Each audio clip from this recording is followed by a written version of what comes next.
নমস্কার, কেমন আছেন সবাই? আবারও এলাম, যদিও অনেক দিন পর, একটা নতুন ব্লগ নিয়ে।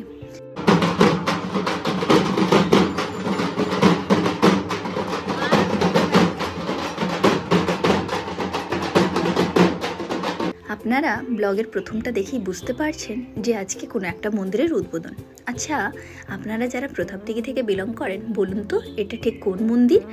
আপনারা হয়তো এর মধ্যে অনেকেই জেনে গেছেন বা অনেক জায়গায় অ্যানাউন্সমেন্ট হয়েওছে যে আমাদের এখানে কিন্তু দক্ষিণেশ্বর কালী মন্দির আদলে একটি নতুন মন্দির করা হয়েছে। আজ সেই মন্দিরটির উদ্বোধন। আজকের দিনটি ভারী শুভ। আজকে হচ্ছে অক্ষয় তৃতীয়া। সবার আজকের দিনটা খুব ভালো কাটুক, অক্ষয় থাকুক সমস্ত বন্ধন।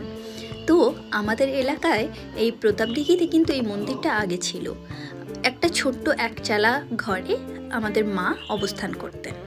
সেই একচালা মন্দির থেকে আজকে মায়ের দয়াতে মায়ের জন্য একটা বড় মন্দির বানানো হয়েছে। সেটা একদম আপনারা যারা দক্ষিণেশ্বর মন্দির গেছেন সেই মন্দিরের আদলে এটা তৈরি করা হয়েছে।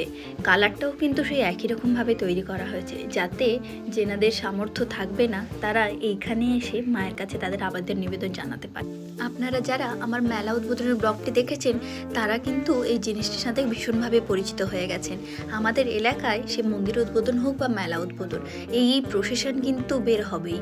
আর এই প্রসেশনের মূল আকর্ষণ হচ্ছে এই আদিবাসী নৃত্য এবং ট্যাবলো। মেয়ে বউরা লাল পাড়ে সাদা শাড়ি পরে এই ট্যাবলোতে অংশগ্রহণ করে। আর এই বছরের মূল আকর্ষণ, যদিও এই বছর বলবো না, এইটা যেহেতু অনেক দিনের একটা মন্দির আর আজকে এটা বড় করে উদ্বোধন হচ্ছে, তো আজকের এটার মূল আকর্ষণ হচ্ছে এই নাগরা। সম্ভবত আমি যদি ভুল না বলি তাহলে এটাকে নাগরাই বলে। আপনারা যদি জানেন এটা একটু কমেন্ট করে বলবেন। চলুন একটু আদিবাসী নাচ দেখে নিই এবার।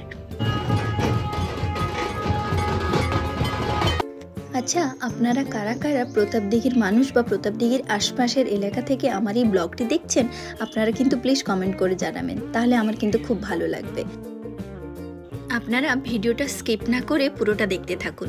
মন্দিরটা কত সুন্দরভাবে বানানো হয়েছে আপনারা দেখতে পাবেন। অবিকল যেন মনে হবে আপনি দক্ষিণেশ্বর কালী মন্দিরে বসে আছেন। কালী মন্দিরটা কিন্তু হচ্ছে শান্তিশ্বরী কালী মন্দির। চলে এসেছি মন্দিরের সামনে। দেখুন, বলুন তো একদম দক্ষিণেশ্বর কালী মন্দিরের হুবহু কিনা? এই মন্দিরটার জন্যই আজ কয়েক বছর এই কমিটিদের দীর্ঘ প্রয়াস চলছে। আর এইখানে দেখছেন হোমযজ্ঞের ব্যবস্থা হচ্ছে, কারণ এখনও কিন্তু মায়ের প্রাণ প্রতিষ্ঠা হয়নি। আর এইখানে হোমযজ্ঞের জন্য যাবতীয় যে সমস্ত জিনিসগুলো দরকার সেগুলো অ্যারেঞ্জ করে রাখা হয়েছে। বিকেলে মহারাজ আসবেন, উনি উদ্বোধনে। সবাই সুস্থ থাকবেন, ভালো থাকবেন। আবারও দেখা হবে পরবর্তী একটা কোনো ব্লগে। সবাইকে ধন্যবাদ। আজকের দিনটা সবার শুভ হোক।